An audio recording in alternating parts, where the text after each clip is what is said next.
Hello and welcome to Rights and Recourse, a program that tackles constitutional, human rights and legal issues, bringing you information and analysis. My name is Dumile Matez. Remember, you can also be part of our discussion today by tweeting us at Rights and Recourse. Alternatively, you can email your thoughts to rightsandrecourse@sabc.co.za.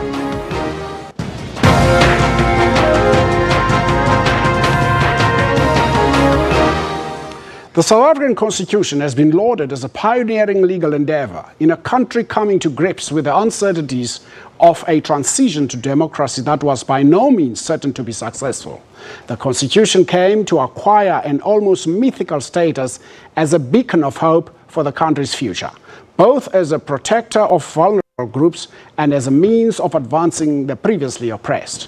To be sure, the potential of the Constitution to be regarded as excessive devotion as a panacea for all evils is real and one to be guarded jealously. On this day, December the 10th, 1996, the Constitution of the Republic of South Africa was signed into law by President Nelson Mandela. Today on Rights and Recourse, we examine the gains from this pillar of our democracy, sometimes glibly referred to as the Constitution. To discuss today's topic, we are joined in the studio by the former public protector advocate Thuli Madonsela of the Thuli Madonsela Foundation, Mr. Lawson Naidoo, the Executive Secretary of the Council for the Advancement of the South African Constitution. Ladies and gentlemen, good afternoon and welcome to Rights and Recourse. Thank you. Good afternoon. Thank you for the opportunity. So really quickly, Advocate Madonsela, what is the work of the Thuli Madonsela Foundation? The foundation is about democracy, leadership, empowerment for communities. It's really to help people to recenter democracy in the people by ensuring that people understand democracy, they unpack it in a manner that makes sure that democracy works for all, they deepen democracy, and they defend democracy where necessary. In concrete terms, basically get the people involved and engaged in the democratic processes. They're not just voting stuff for people. They're part of the democratic process 365 days. Mr. Naidoo, could we be reminded as to what really do we mean? What is a constitution and what really do we mean when we say we are a constitutional democracy? The Constitution, in basic terms, sets out how public power is to be exercised. Public and private power is to be exercised in a democratic society, how the responsibilities and rights are shared amongst public officials, and in our case, how we move away from our very divided past and trying to create a society that is premised on the notion of human dignity of all. And that's something that the Bill of Rights seeks to achieve. The mechanisms in the Constitution seek to put together to give us the tools to create a more equal and just society in South Africa. It is a fundamentally transformative document. It's visionary, it's looking forward, and it provides us with the tools to do that. I picked up a draft from Hassan Ibrahim, the South African Constitution birth certificate of a nation.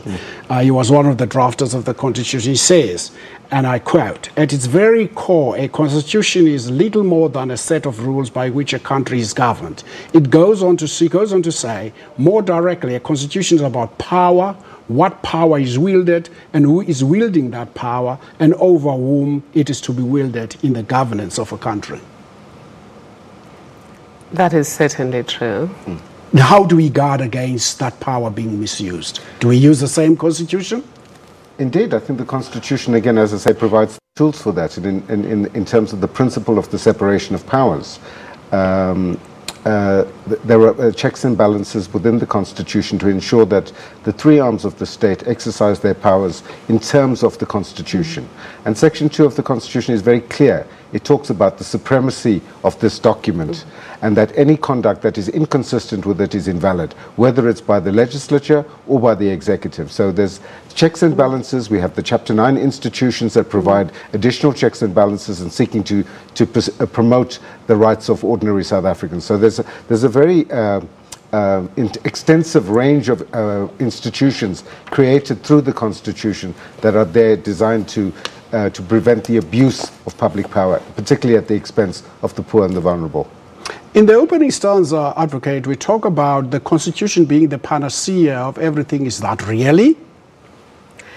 Well, it does appear to be a panacea, but I would rather see it as a beacon, as a lodestar that represents what we would like to become. The Constitution itself does not say that we have arrived. The Constitutional Court described it as a bridge. And of course, a bridge does not walk you. You walk on the bridge, over the bridge. And you arrive where you're supposed to come to. Sometimes when I discuss this topic, I normally ask many a politician who comes here whether do we appreciate the fact that we are a constitutional democracy. I think sometimes we don't. Two levels. Well, sometimes we take it for granted. Or is it natural? Is it a necessary evil? Is it an irritation to some? It is. I think it's certainly something that we've taken for granted at certain times in our development as a democracy. But at other times there are challenges to the Constitution. The very notion that this is a legitimate document that is, as Hassan Ibrahim puts it, the birth certificate of a democratic South Africa. So it is an important document, and it needs to be reflected by those who wield public power and by ordinary South Africans in order to be able to claim the rights that are here. It's not a self-fulfilling document, so it's not a panacea. As I say, it gives us the tools, but when you have the tools, you still have to do the work. We normally speak, Advocate, I don't know whether you wanted to comment on what Lawson was saying. I wanted to agree with him that part of the mistake we made was that because we had this groundbreaking constitution, things were going to happen. It's like having great laws like the Equality Act and then not implementing it. I heard at least one very senior person in this country confess to me that he read the Constitution once in his life. The Constitution should be dealt with like the Bible. People should read it every day, over and over again. That's what we did as the power protector. We read particularly the parts dealing with our powers over and over every day, and the Act itself. I think what we need to do is to make sure that people are taken through a process of understanding the Constitution, primarily those who are going to exercise public power. But at the foundation, we also think that every one of those 56 million South Africans who can read and write must be engaged about the Constitution. They must understand the Constitution from A to Z so that the power that is exercised is centered back in the people. Mr. Naidu, in researching this topic today, I picked up something online. It was an article written by an ordinary South African. I don't know if he's ordinary, but he seems to be knowing his constitution. Mancha Wahamashilo. Mancha says, and I quote, "To what extent is the Constitution superior?" He's asking that question because he says it is important that the Constitution prescribe in its regulation to what extent is it superior. Can the Constitution explain how does it want something to be done? In other words, if the Constitution says the president has broken his oath of office, how then do we deal with that? What the Constitution does is to provide a framework for governance and for the framework for the exercise of public power. And it cannot foresee every eventuality and every set of circumstances that might arise. So the institutions that are created must work within the parameters of the Constitution to live up to what the Constitution requires and the values and principles that underpin it. So in terms of Parliament, they must do what the Constitution says. Parliament is given the ability in terms of the Constitution to make their own internal rules and orders. So the Constitution is not going to prescribe everything, but it is very much just the guiding framework. Just a small point. To the question, to what extent is the Constitution superior? It is superior to everything. I listened yesterday to a clip where Minister Dlamini, Batabile Dlamini, was attacking the judiciary and saying two things, that they're overreaching, and secondly, that they have been, somebody else wrote the script. I actually think that that was very unethical, and I think somebody like Lawson's organization should take that with Parliament. Because the Constitution is supreme, number one, but two, the judiciary are the ultimate guardians of the Constitution. You've just explained, both of you, that it doesn't explain everything, but it gives the judiciary the power to be the ultimate guardians of the Constitution. And you cannot allow anybody to undermine the judiciary, because it's not just what the judiciary decides. It's not just the correctness of what the judiciary decides. What the judiciary decides has to be credible and legitimate. And when people who exercise public power say these things to ordinary people in the street, and they seem to know that somebody wrote a judgment, people might believe that. And that would erode the power of the judiciary, and it would erode our constitutional democracy, and it will threaten peace in this country. Another constitutionalist, Mr. Naidu, Michael Sartorius, wrote in a paper, "No people should give government power over them without setting conditions on the use of that power. Such is the power of the Constitution." Do ordinary South Africans understand this? And this is what your organization is trying to do. Exactly. We have found that not every South African understands that they have the power, that democracy is made out of two words, really, demos and kratos, which is people's power. And often people think they're powerless, that once you have handed over to public representatives, you only have 5 years. After 5 years, then you can decide. And yesterday, when we had the Democracy Festival, others thought even after 5 years, it's a given that so-and-so is going to be president. There's nothing we can do about it. But a lot of organizations, including our foundation, are trying to change that. And CASAC was one of the pioneers in trying to make sure that people understand that actually the power rests with them. Hence, the Constitution starts with we the people. Because we convey that power to those elected representatives. And the issue around the Constitution is that it requires a culture of justification. Any exercise of public power must be justifiable in terms of the Constitution and the law. If it cannot be justified in those terms, we have institutions like the Office of the Public Protector to investigate those issues of maladministration. Absolutely. Michael Sartorius also asserts that if we are not to drift slowly and surely, even deeper into debt and dictatorship, the issues of constitution, its provisions, its supreme status in the process of governance and the provisions for periodic and necessary amendment must be given some serious attention. Well, I think the Constitution is a living document. It's a dynamic document. It's been amended 18 times already. In 21 years, we've had 18 amendments to the Constitution that have gone through Parliament, passed with a two-thirds majority as is required. Yes. And Parliament has a Constitutional Review Committee that receives proposals from the public all the time, where people can make proposals about amending the Constitution. So, you know, we need to utilize those mechanisms that are there in order to do so. We've seen just recently how a private member's bill was introduced in Parliament for the first time in the democratic era and was passed successfully.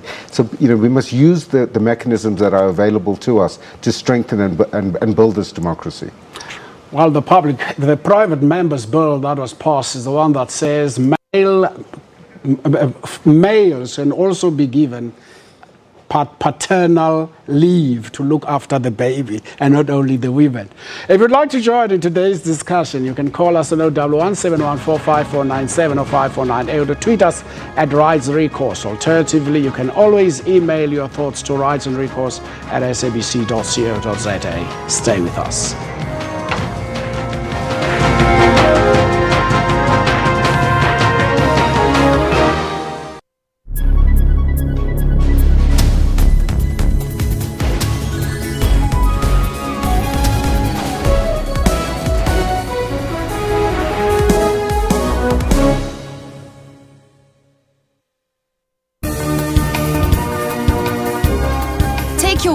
Well informed with primetime news. Thanks for tuning in. You're watching SABC News Prime. The burning land reform issue was also a point of discussion on the first day. If you do not have a skills revolution, you will run into the kind of problems that we're having at the moment. We have funded about 466,000 students, out of about 800,000 students that are in the university system. South Africa says insufficient electricity and water remains one of the biggest barriers to development and prosperity on the continent. The top 4 batsmen in the squad, Hashim Amla, Quinton de Kock, Faf du Plessis and AB de Villiers, are certainties in the starting lineup. I really believe we cover all bases when it comes to spin bowling, seam bowling, proper pace bowling, and an amazing batting lineup. Stay tuned every Monday to Sunday from 6 p.m.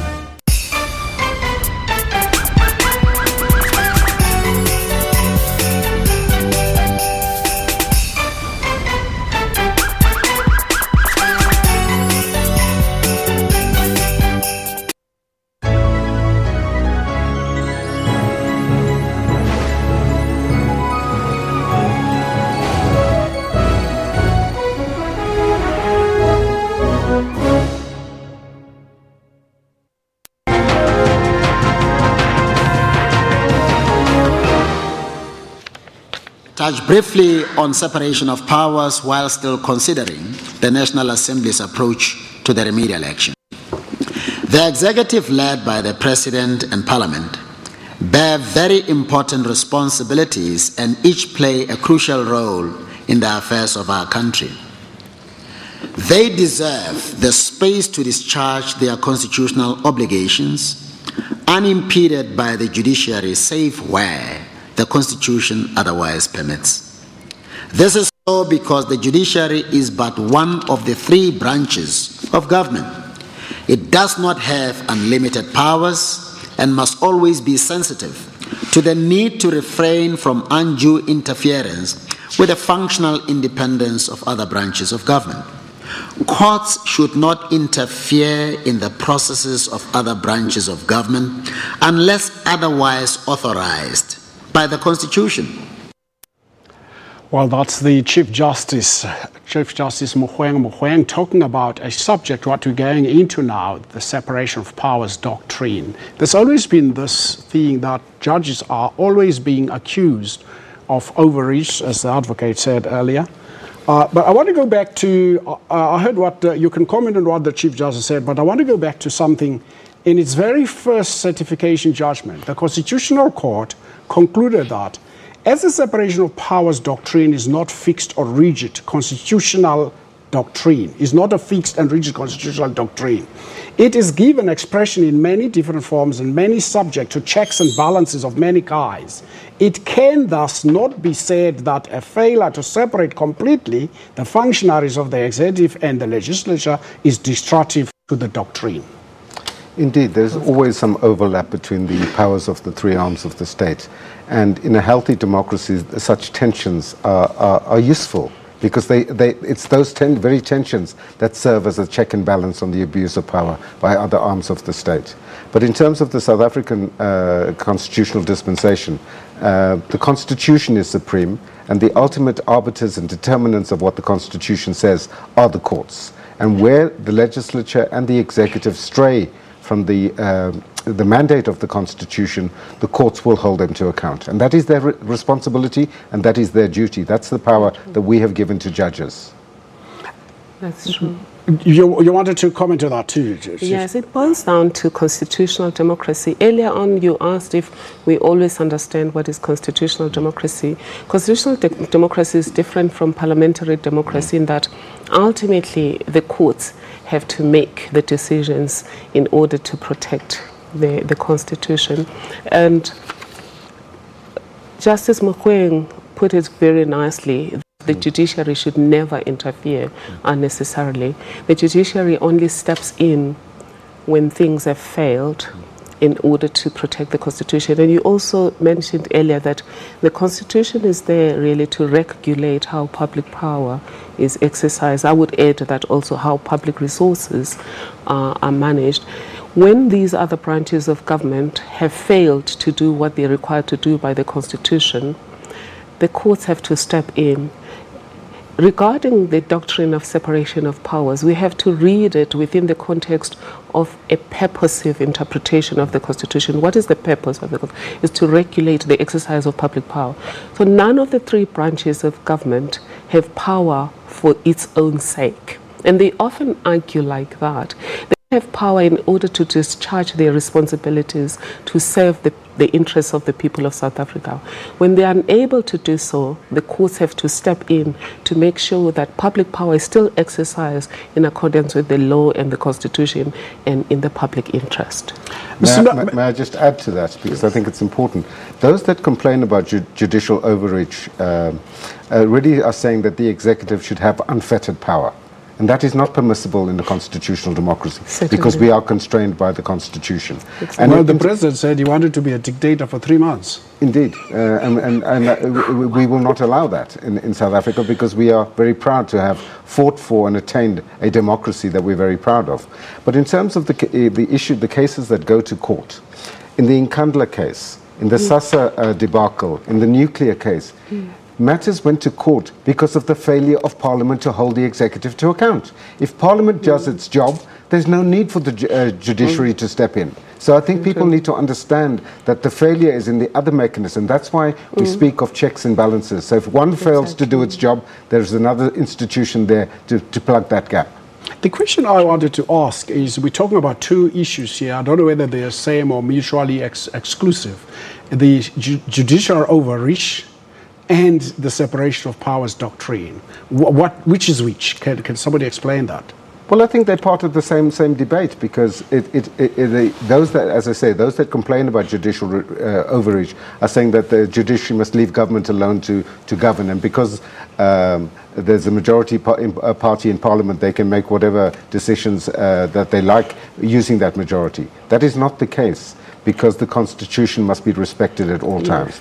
And where decisions are taken that flout and violate the Constitution, South Africans have the right, and we use those rights to go to court to ensure that the spirit of the Constitution is respected. In an address to a conference on access to justice, the President made these rather unfortunate remarks, and I quote, "Political debates resulting from the exercise of powers who have been constitutionally on the ruling party through popular vote must not be subverted simply because those who disagree with the ruling party politically and who cannot win popular vote during elections feel other arms of the state are avenues to help them co-govern the country." Well, I think for me herein lies the problem, that people do not understand constitutional democracy. In fact, constitutional democracy dictates co-governance. Different roles, but all of these institutions are there to make sure that public power is exercised to serve the people, the people's interests. And as my colleague indicated, none is given the power to dictate. The executive, for example, is given the power to execute its mandate in terms of the Constitution. When it does nothing, Parliament has to step in. When Parliament doesn't step in, the judiciary must step in.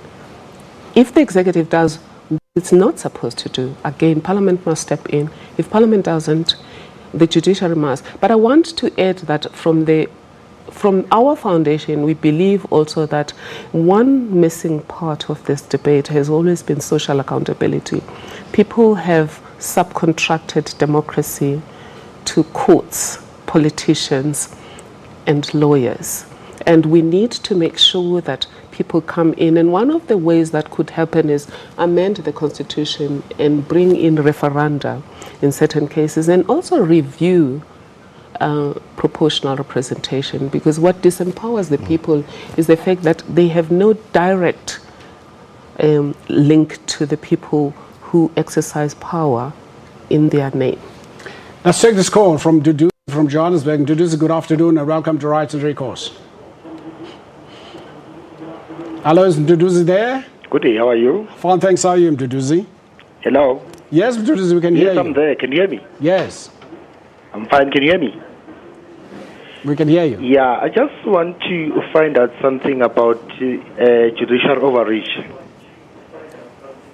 Yes, go ahead. Yeah, and I'm going to make Yes, and I'm going to make a reference about the recent court judgments, like the case of Nkandla and the recent case about the case of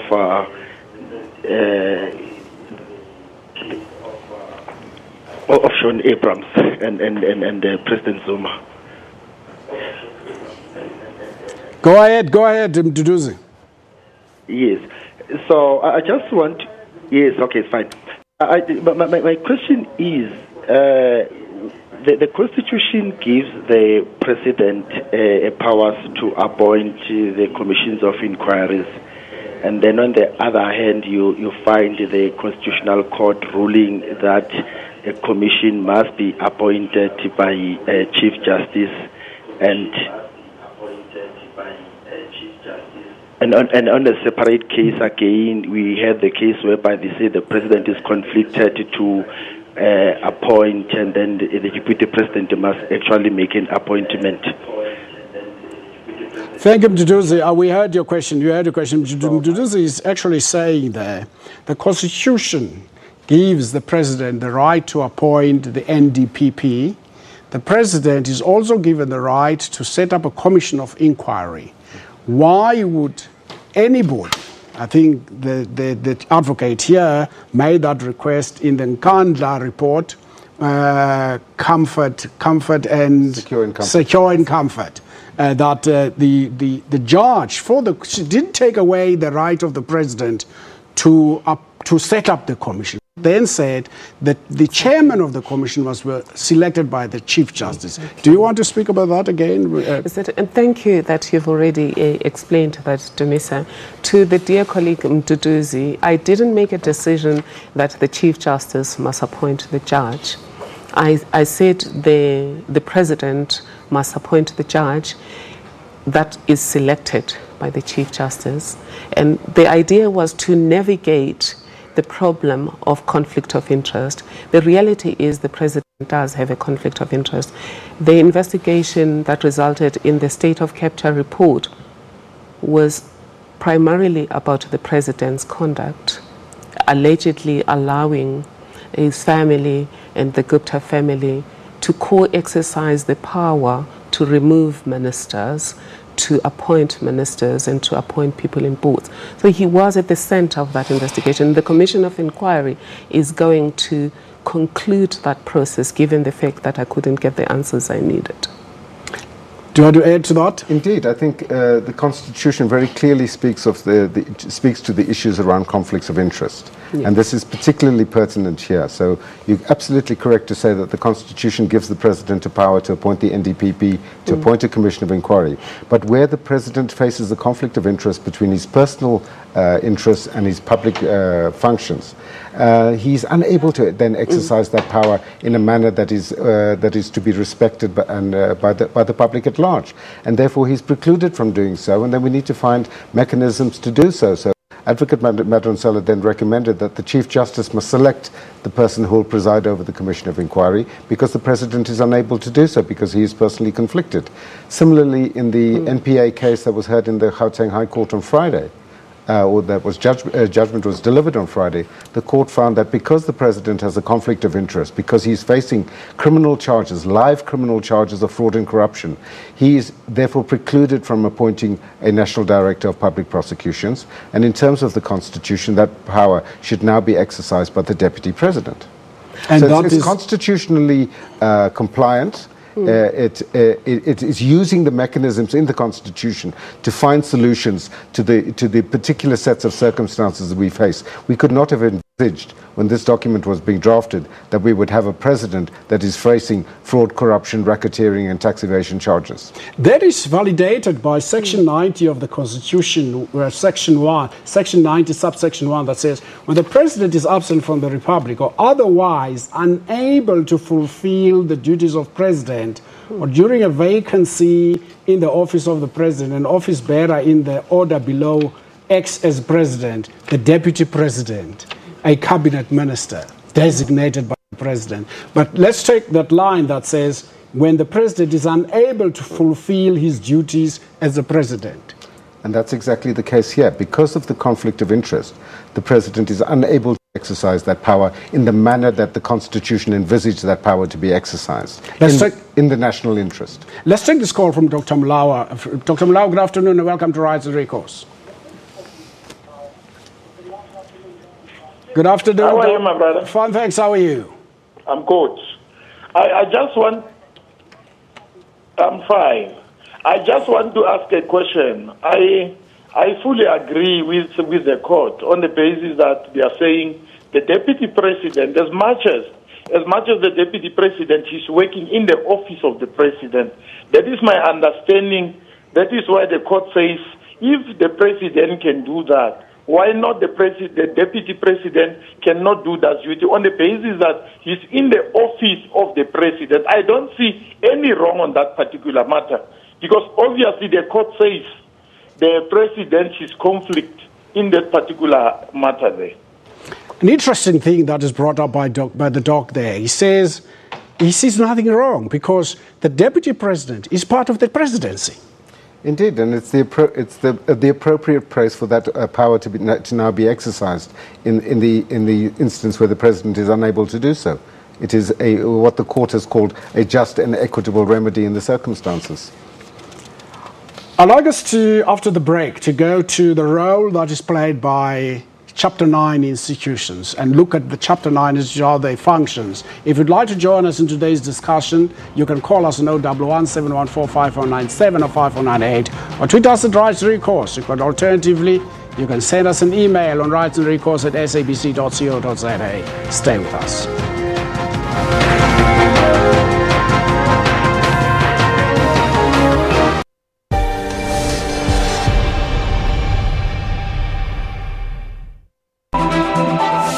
In the belly of the beast, the vulnerable are easy targets in the streets.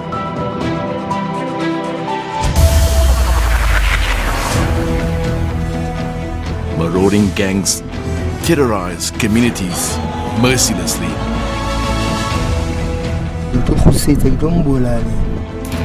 With no respect for human life. Animals are also not spared. The money business knows no boundaries. There is no respect for life. Helpless communities, silenced by their pain.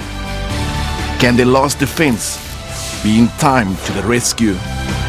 Special assignment, Saturday at 5:30 p.m. when we unravel the truth.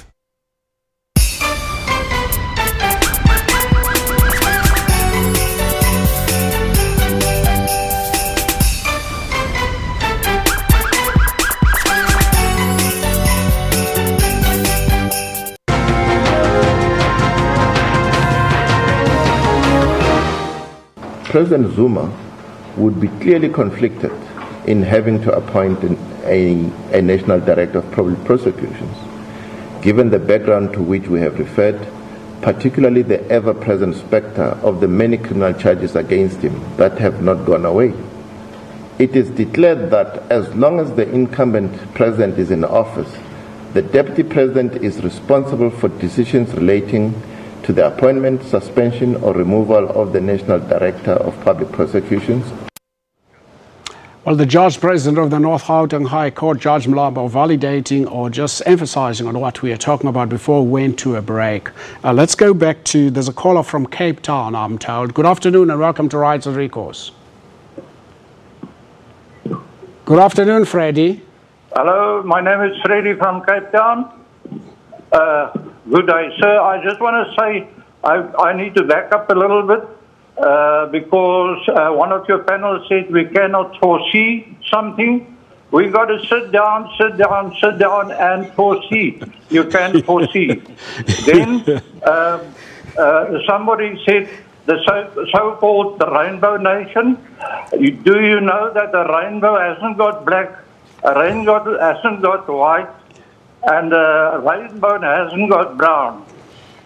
And then I just want to tell you the meaning of democracy. That is demon crazy.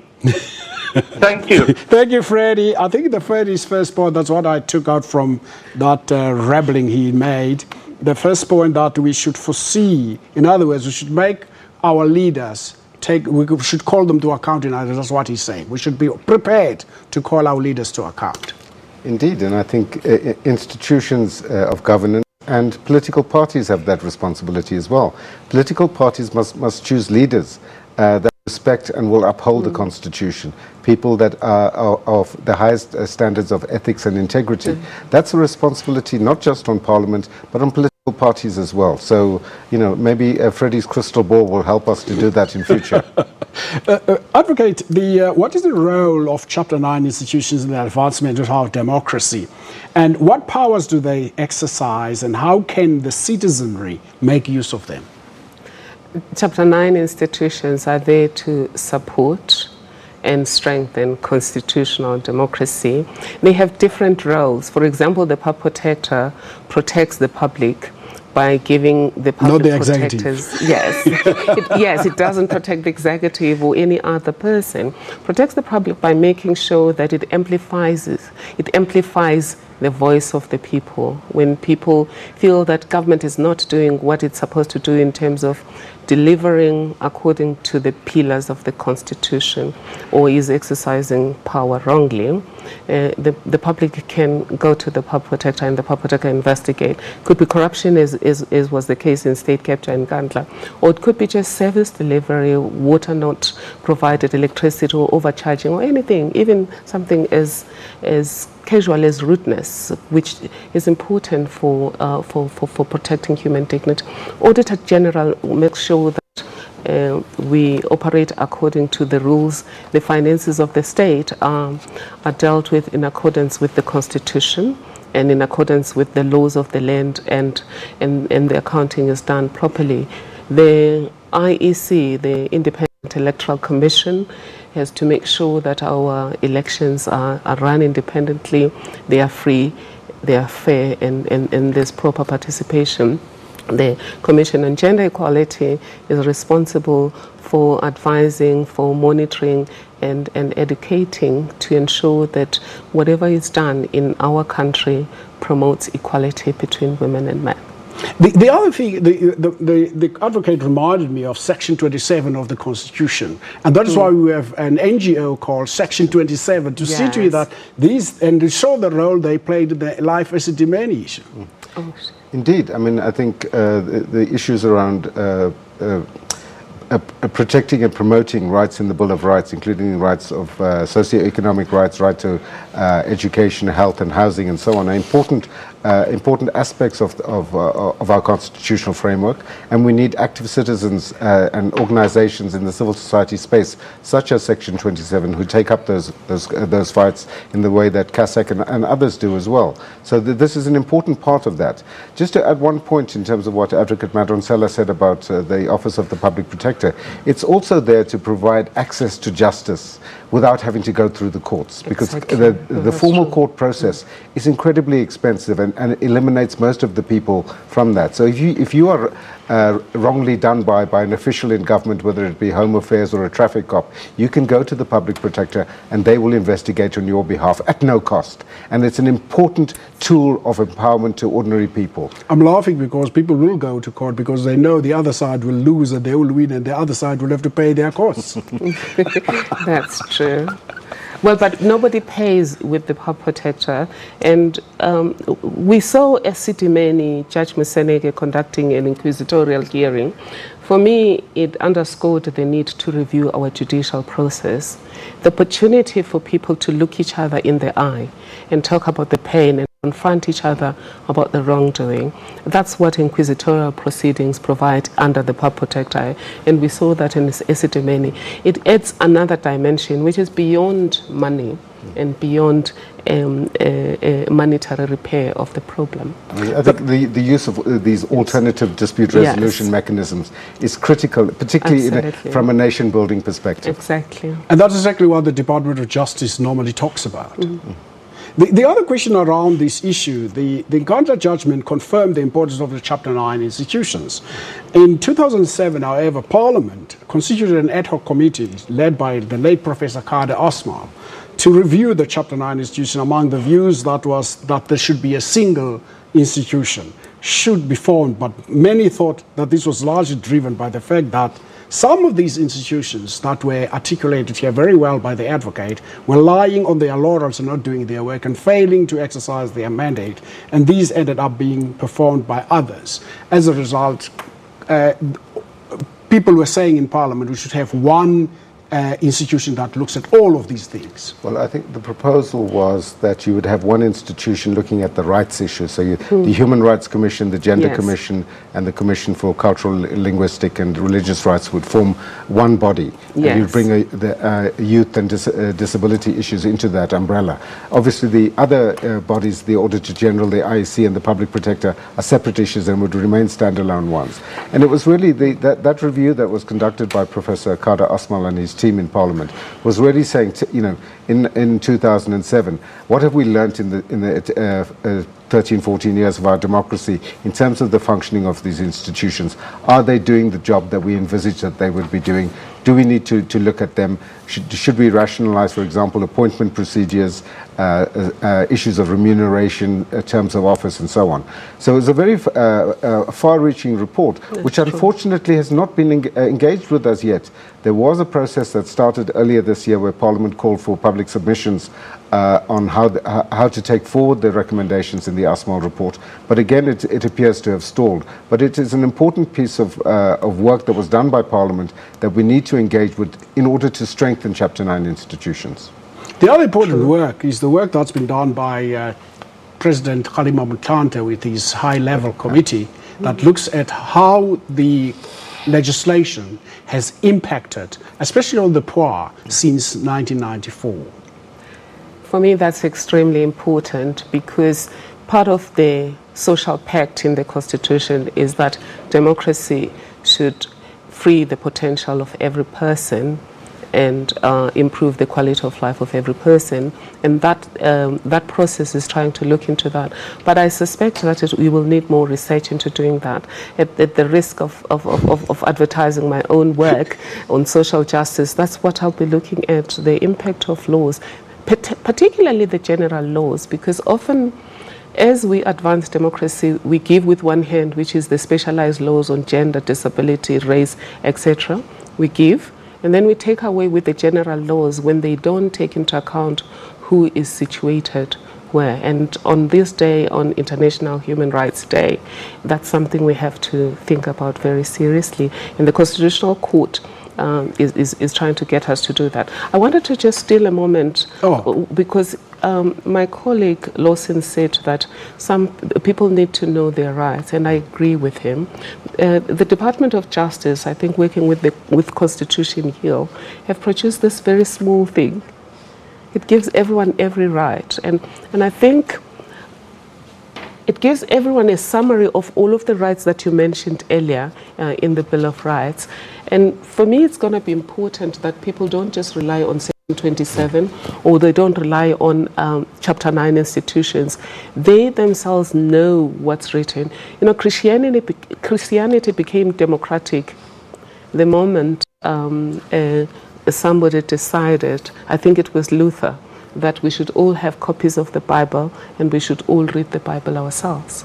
Well, you talk about Luther. This year is the 500th year of Reformation. But let's take this call from Mr. Naidu from Durban. Mr. Naidu, good afternoon and welcome to Rights and Recourse. Hello, Mr. Naidu, are you there? Yes, yes, I am here. K. Naidu from Durban. I would like to say to you, thank you very much for this program. You're doing so well as a presenter. Thank you very much. You are making the public of South Africa aware of things that we don't know. And I want to ask a question to my dear sister advocate there, Sister Thuli. Can I ask the question? Go ahead. Yes, sir. Okay, Sister Thuli, are you available for the NPA duties? No, it would be improper for me to be appointed to that position. Okay, I respect your answer, but think about it, and thank you for your honesty during your duties as PP, for your honesty, your integrity. God bless you for all that, and I want to go to Lawson. Lawson, thank you for enlightening us the Constitution. You seem to know a lot of the Constitution. We just pray and hope we hear a lot from you as well. Thank you very much. Well, everybody here got a bouquet. I got a bouquet, you got a bouquet, and he got a bouquet. Lawson, let me ask you one thing. Were you an applicant in the judgment that came out on Friday? We were indeed the applicants, and the judgment went further than dealing with the issues around Mr. Nkasana and Mr. Abrams. And we sought 2 additional orders from the court, which is to amend the National Prosecuting Authority Act to strengthen the independence of the NPA. Because amongst the powers that the President has is to extend the term of office of a National Director of Public Prosecutions beyond the age of 65 at his sole discretion. That's something we felt should be unconstitutional and a power taken away from the President. Secondly, the power to suspend a national director indefinitely is something that is overly broad and has been used as a mechanism to take people away from their position. So we've suggested an amendment there that would require that suspension should be for a maximum of 6 months and should be on full pay, so that the person that is suspended is not acted against unduly harshly. Advocate, I want to go back to something Duduzi raised earlier about the powers of the President to appoint his cabinet and to reshuffle his cabinet. I read a tweet, I think it was from you, yes, where you said even if the President has these powers, this prerogative to reshuffle his cabinet, but he should do so rationally. Do you want to? Absolutely. I hope that somebody is going to take these matters to court at some stage to determine whether that's correct or not, because the President is like the CEO of South Africa, and if you're a CEO, you can't keep changing your people every day because they're not able then to achieve anything. But it also says something about, are you able to pick the right people then? I honestly think that to remove a person or to appoint a person, you are supposed to consider their capability to do that, and you are supposed to consider the implications in the broader exercise of public power and the benefit that the public should have. And you can't just do it willy-nilly. Yes. Also in America, now, before you come in America they have this where the President nominates a member of cabinet. That member of cabinet goes before a committee. Yes. And that committee then ask questions of that member of parliament, his background, they look at everything. Should we have something like that? Well, I think we can certainly consider strengthening these appointment mechanisms. I'm not sure that the American model is ideally suited to us. But I wanted to speak of this issue of prerogative. There is no such thing as prerogative. We are a constitutional democracy. Power needs to be exercised rationally in terms of this document and not at the prerogative of any person. Well, I would tone that and say it is prerogative, but it still has to be exercised purposefully. And what is the purpose of power? None of us, anybody of you guys who are exercising public power, none of you are given that power for its own sake or for your own self-interest. You always have to exercise it in the public interest and in accordance with the Constitution. And one of the requirements of this Constitution is Section 237 that says constitutional responsibilities should be given priority. So in choosing whether to appoint, whether to dismiss, you always have to look at, will this advance the constitutional interest, which is ultimately really delivering the fruits of democracy to the people of South Africa. For the time we have, let's talk about the rule of law. What do we understand is the rule of law? When people talk about the rule of law, it's really around equality, that we must all be treated equally under the law. The law must apply equally to every single person. And that if we do that engenders respect for law, because you know that you are going to be judged to the same standards as anyone else is going to be. And I think that's an important principle that underpins a rules-based society such as ours, that there has to be respect for the rules of that society. And unless they're applied equally, we will not have that respect. So it's a foundational principle of a democratic society. Absolutely. The World Justice Forum gives a a number of pillars for the rule of law. One of them is equality before the law and the requirement that there should be no impunity for wrongdoing. There should always be accountability. There should always be answerability. But the other important part is the involvement of the people in the making of those laws and in the implementation of those. The other thing about the rule of law is there's a difference between the rule of law and rule by law. When you maliciously comply with the law, and just avoid accountability, that's not the rule of law. That is rule by law. Using the law the way criminals use it and say, as long as I'm not found guilty, I will do as I please. The presumption here is that there is good faith. You remind me of something else in the Public Protector's report around the Reserve Bank. Many people are saying when the Public Protector says the Reserve Bank, the Constitution must be amended so that the Reserve Bank can be checked. There will be checks and balances in the way the Reserve Bank is run. And people jumped up and said, yes, you can't change the Public Protector's remedial action that the Constitution said at the Ngadla judgment. You've got to do what the Public Protector says. That to me was a little bit malicious. Indeed, and I think the issue there is that the Public Protector must exercise power in accordance with the Constitution as well. The Public Protector is also not above the Constitution and the law, and therefore the remedial action that comes from the Public Protector must accord with the Constitution, and to seek to usurp the power of Parliament in amending the Constitution was what was being objected to, because not only did the Public Protector in that case say that the mandate of the Reserve Bank should be changed, she also said how it should be changed, and that is really taking away the authority of Parliament and undermining it, in fact. Probably a question that for probably one final last question. The North Gauteng High Court on Friday ruled that the President is in no position to appoint the NDPP by virtue of a conflict of interest, in that the NDPP will have to take decisions to institute the corruption charges against the President. This ruling renders the President unable to perform a key function of his office, and it is impacted by Section 89, subsection 1C of the Constitution. Could we see somebody in Parliament saying there must be another vote of no confidence or an impeachment? Well, that could certainly happen. I mean, there was a motion of no confidence, as we know, in August of this year, but that doesn't preclude another one from arising. And it may well be that it's a matter that comes before Parliament again, but that would be in the ordinary course of Parliament seeking to hold the President to account. Final word on the Constitution, Madam. Well, the Constitution is our greatest heritage. It is our social compact.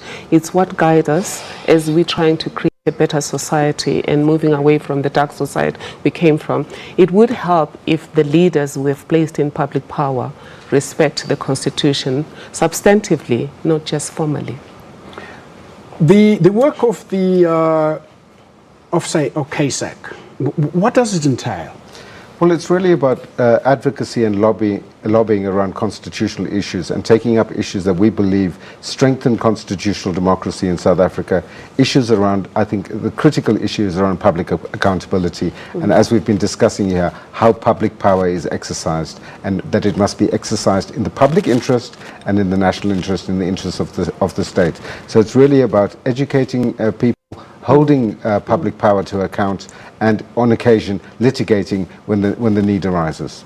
I'm reminded by what the advocate was saying earlier on this pamphlet that's been prepared by the Department of Justice. There used to be a senator in the United States, and everybody asked that senator a question around the Constitution. The senator would say, "Where's your Constitution? You must keep it in your pocket." Indeed. Our people should do the same, honestly. For social accountability to be real in our country, we need everyone to own the Constitution. And today is the 21st birthday of the Constitution. Well, I did say, actually, that the Constitution has come of age. Have we done all the things that are supposed to be done by the Constitution, or do you think there should be some amendments? No, I think there's a lot that we need to do, as I said earlier, to realize the vision that is encapsulated in this document, and that may require that we need to have further amendments. Advocate Madrons earlier reflected on the electoral system, and I think we need to have a debate around whether the... By the way, there is a report on the electoral system that is lying in Parliament collecting dust. From Slabbert. Yes. from 2002, Yes, if I'm not yes. mistaken. Yes. And we need to reopen that debate about whether the current electoral system is the most appropriate for a democracy such as ours. Does it enhance accountability? Exactly. Does it allow us to hold public elected representatives to account, or do they are they unduly influenced by the political parties that nominate them to parliament? Those are important debates that we need to have in order to strengthen our democracy, and this, I think, is what it's an ongoing process. In 21 years we can't do everything that this document does. It's a guidebook for us for the future. Advocate, there are a couple of things that are happening at Constitutional Hill. Your foundation is having something. What other things are happening there? Well, today they are having a Recourse where there is a discussion around what has the Constitution achieved, how have we used it to advance constitutional democracy, and how have the people benefited. And the question at the end of that dialogue is, what next? We've used the Constitution as a roadmap and as our lodestar. We're still halfway through and we have difficulties. How do we correct those difficulties? The other thing, Lawson, what concerns me really is do you think there should be constant education around the Constitution? Absolutely, and I think it must start in our schools, and it should form a core part of the curriculum in schools. From an early age, that South Africans grow up understanding this document, and really it becomes part a part of our daily lives, a part of our reference point, because this is the kind of society that we envisage that is written about in this document, and that process needs to start, because we've lost our way a little bit. In the 1990s, there was a lot of public information around the Constitution, but we seem to have lost that recently, and we need to regain it. Well, I go back to my friend Michael Sartorius, who says the importance of the Constitution, both in its content and its status, is little appreciated by the general public.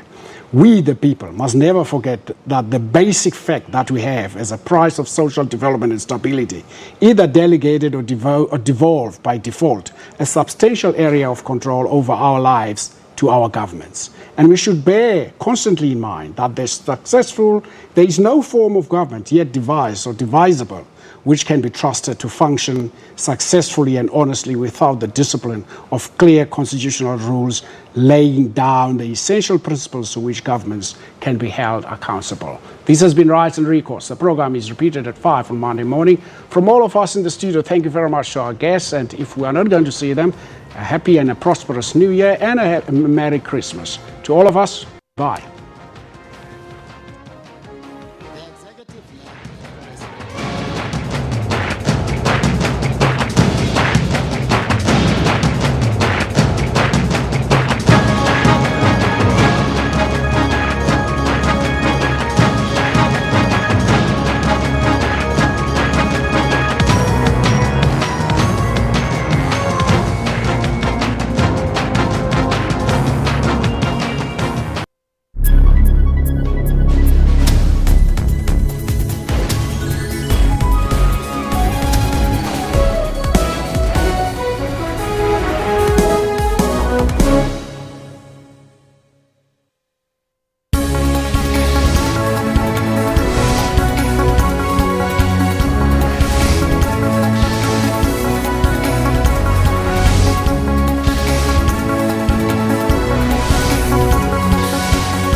Jumbo Africa, welcome to the newsroom. I'm Elvis Preslin. I'm Ken Makamara. Let us build our continent brick by brick, stone by stone, until we achieve Plus, had asked the court to review and cancel the contract after adverse findings by both the Auditor General as well as the Public Protector. Well, Christianity is under attack globally. It has been from the beginning of time. Get all the dominating stories locally and globally on Newsroom every Monday to Friday from 9 a.m.